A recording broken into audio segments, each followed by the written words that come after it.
Доброе утро, дорогие друзья! Сегодня я решила начать свой день с обзора теплицы. Хочу вам показать, что у меня тут растет. Сегодня у нас 12 апреля. Ранняя такая весна, теплая, и достаточно много можно было сделать посадок. Я торопилась, редко делала видео, поэтому сейчас хочу показать, чем, собственно говоря, я занималась. Давайте посмотрим, что у меня тут растет. Кстати, я очень рада вас видеть. Всем привет-привет. Тем, кто пишет мои дорогие комментарии, те, которые смотрят регулярно мой канал. Спасибо вам большое за поддержку, за понимание. Ну, давайте посмотрим, что у меня растет сегодня. Начнем, пожалуй, с того, что у меня рассада томатов есть в нескольких видах. Большая часть высажена в ящики пластиковые с плодородной почвой. Здесь примерно 20 сортов, не меньше. Она уже достаточно большая. Видите, есть хорошо развивающаяся, есть та, у которой недостаточно азота, надо подкармливать. Желтоватый цвет — это недостаток азота.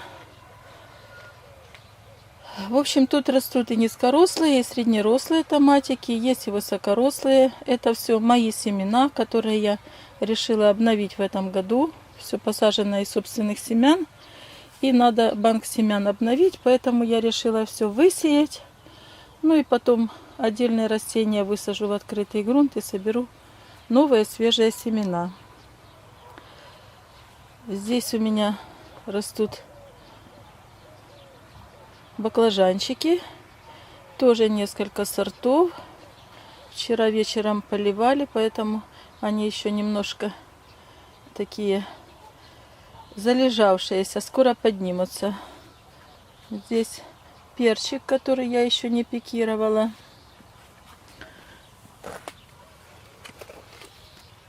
Вот так он выглядит, видите, уже начинаю закалку потихоньку. Готовлюсь к высадке в открытую почву. Здесь тоже несколько сортов перца. Спрингбокс, ротунда, красный большой, геркулес. Ну, те, кто садят перец, они знают эти сорта. Тут у меня дожидаются своей очереди алисумы на черенкование. Это прошлогодние алисумы, которые я выкапывала целыми кустами и затем высаживала в горшки.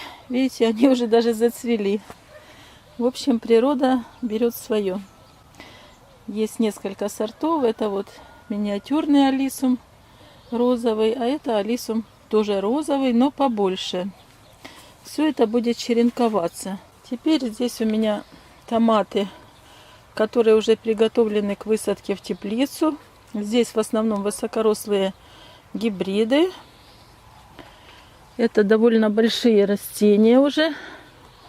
Видите, вот так они уже выглядят. Тоже надо подкармливать. Некоторые уже заложили цветоносы. В общем, работа предстоит. Будем высаживать. Тут немножко посеяно салатиков. К сожалению, всхожесть оказалась достаточно неважной. Но я еще посею в открытом грунте. Это не страшно. Здесь у меня тоже немножко посажено шпината. Уже красивый, уже можно кушать, можно собирать. Листья довольно большие. Сейчас покажу поближе. Чудесный овощ для первых весенних овощей. Это находка. Всегда можно поддержать свой витаминный баланс. И быстро всходит, и быстро растет. Совершенно неприхотливое растение, холодостойкое.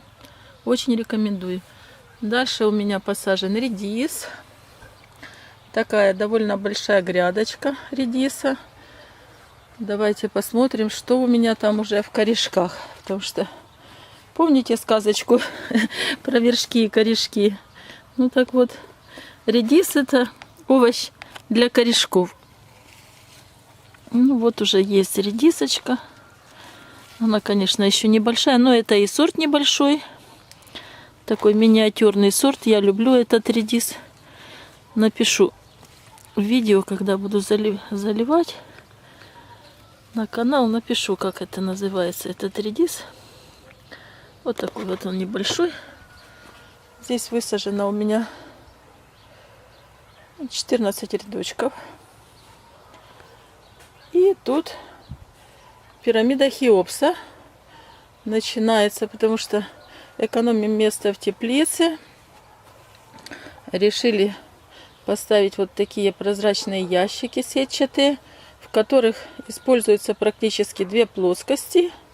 На первой плоскости у меня рассада перца, которая готова уже к высадке в почву. А на второй плоскости начинает проклевываться бегония клубневая. Специально посадила, начинаю ее пробуждать. Сейчас покажу поближе, где тут у нее уже есть зародыши. Начало вегетации. Грабли упали.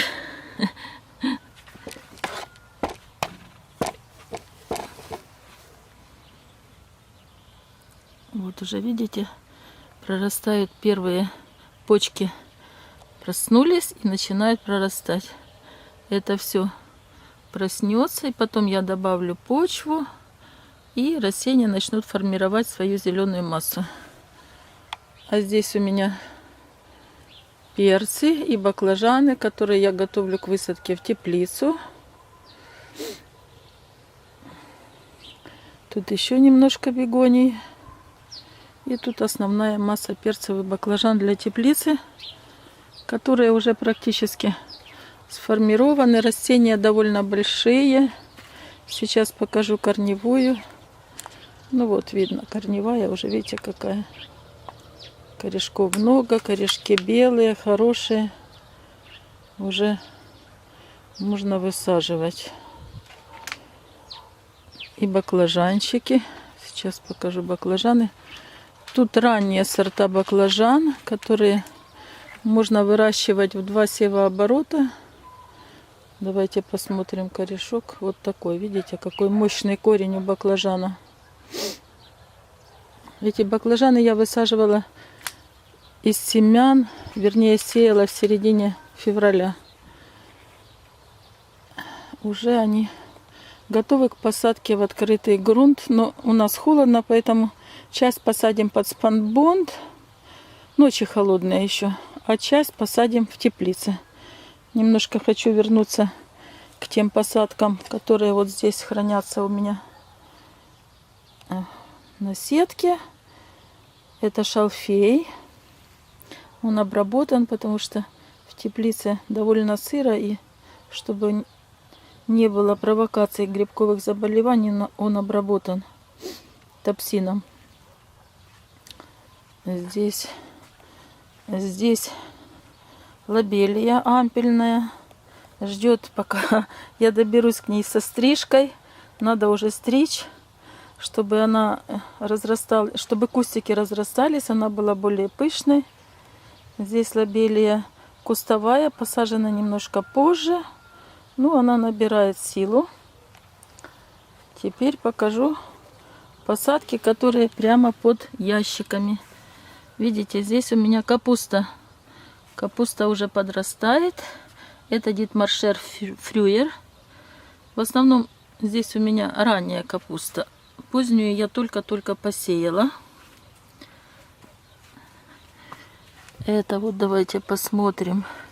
Это сердце быка. Красиво. Это средне ранняя, такого овальной формы капусточка. Вот так она выглядит. Читаем Джерси Вайкрил. 3 сорта ранней капусты у меня посеяно. Уже такая она хорошенькая. Можно высаживать в почву. Капуста, не переживайте, она достаточно хорошо реагирует на холод. Она не боится таких низких температур. Выдерживает до -3. Раннюю капусту уже можно высаживать. Ну, теперь вот Покажу, что здесь у меня. Здесь у меня высажен перчик сладкий, подрастает. Распикирован в теплице. Тут 3 сорта: Геркулес, Айвенго и Спрингбокс. Это перцы, которые пойдут в открытую почву. А здесь посажен лук на перо. Это лук многозачатковый, лук-шалот.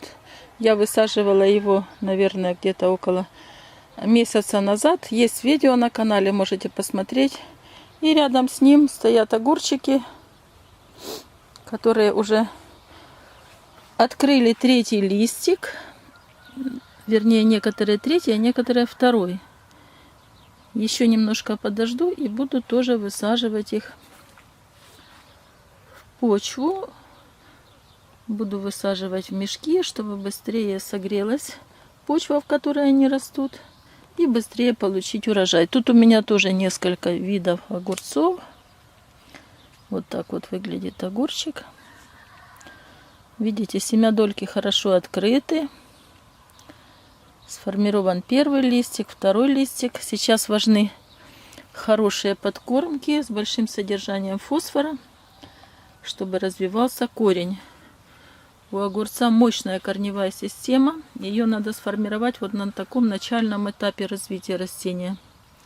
Поэтому за время выращивания рассады надо сделать хотя бы 2 таких подкормки, в которых превалирует именно фосфор. То есть формула должна быть 10-30-10. 10-40-10. Здесь еще плантация перчика. Высаживала буквально вчера. Он еще маленький, но из-за тепла, я думаю, он быстренько поднимется и доберет то, что нужно из роста. Вот так вот выглядит мое тепличное хозяйство сегодня. Работы много, немножко не успеваю, но 6 рук нет. Приходится обходиться 2. Вот видите, как выглядит здесь с этой стороны. Это сооружение, которое мы придумали, чтобы площадь теплицы использовать как можно более оптимально. Ну и там на дальнем фоне мои томатики, которые стоят в ящиках. Сейчас я буду выносить их на закалку. Еще одно растение, которое я не показала, это сельдерей. Сельдерей корневой. Я его тоже распикировала в отдельные стаканы. Давайте посмотрим корневую. Ну, уже хорошая корневая. Уже можно высаживать в открытую почву. Сельдерей не боится холода. Чем раньше вы посадите, тем лучше будет урожай. Ну, конечно, почва должна быть хорошо удобрена азотом, азотными удобрениями, потому что корнеплод сельдерея, он формируется именно из азота.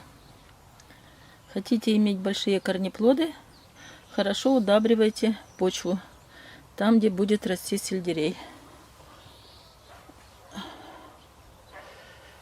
Томаты крупным плодом, дальше там баклажанчики, перчик, который еще не распикирован.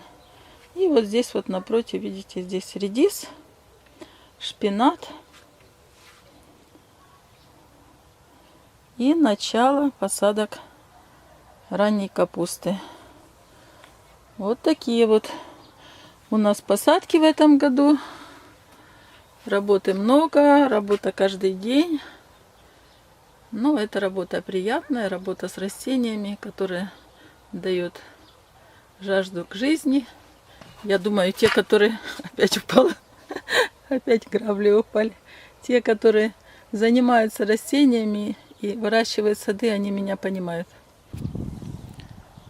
Хочу показать вам первые бутоны. Это яблонька открывает первые цветочки. Очень такое нежное явление. Такое, прям видите, розовый цвет, красивейший. А это уже цветет слива. Запах просто невероятный. Очень люблю сливы. У нас несколько сортов. Очень плодородные деревья.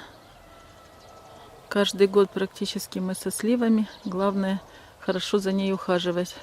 Вовремя обрезать, вовремя обрабатывать. И будете со сливами.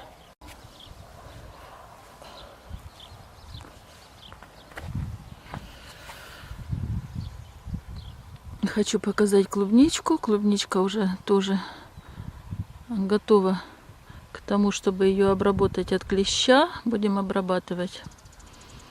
Надо поливать, мульчировать, потому что именно сейчас растения набирают силу, которую они потом отдадут в плоды. Немного холодно ей, немного сухо. Вот первые признаки сухости. Если начинается цветение растения, это значит, что влаги недостаточно. Надо поливать, чтобы прекратить цветение, чтобы куст успел набрать силу, а не отдал силу в цветение именно сейчас. Клубники у меня в этом году немного. Но нам хватит. Вот таким вышло сегодняшнее мое видео. Надеюсь, вам было интересно. Обзор, конечно, небольшой, но я думаю, вы имеете теперь представление о том, чем я занимаюсь в свободное от работы время. Спасибо всем за просмотр, за лайки и комментарии. Не забудьте подписаться на мой канал. Будет много интересных садовых историй. Всем пока!